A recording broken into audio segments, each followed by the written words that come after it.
Namaste. Today's topic is meaning in life, happiness, and moving from merely existing to purely being.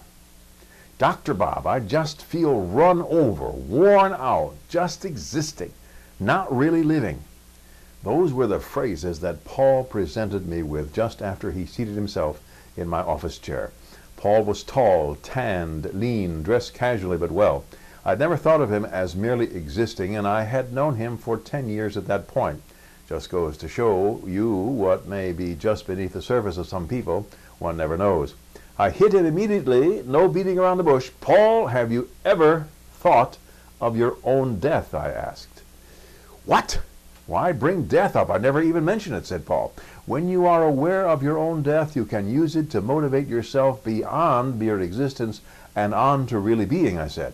A rock is not aware of its future death. It just exists.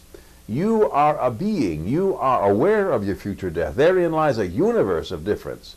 You are between a rock and a soft place in this case, Paul. But isn't death a morbid subject, Dr. Bob? He said.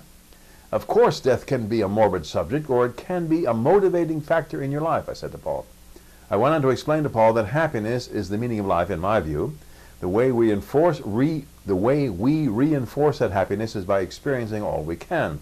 When we are connected spiritually to the cosmic consciousness, we find the meaning of life to be happy. How do we encounter happiness in the world? We experience, and that is our purpose in life. What are some things we can experience? Through our intellect, we can see our own death. We know our time on earth is limited. We do not know when death will come, but to keep it at bay, we can fill our lives with experiences. Indeed, this is our purpose in life. It is our purpose because we are the individuations of the cosmic consciousness. The cosmic consciousness is pure consciousness. There is no substance in it as we see substance.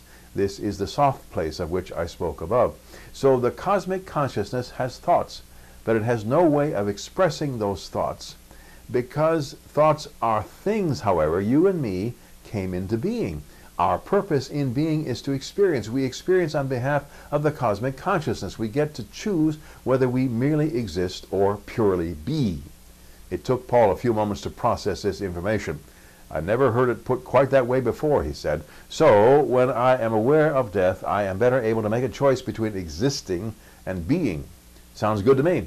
I also enjoy my role as experiencer. Is that a word, Dr. Bob? If it isn't, you just made it one. I want to re-emphasize Paul's personal need to choose being over existing by experiencing the best he possibly could, including doing for others that he might feel that he deserved his new status of being.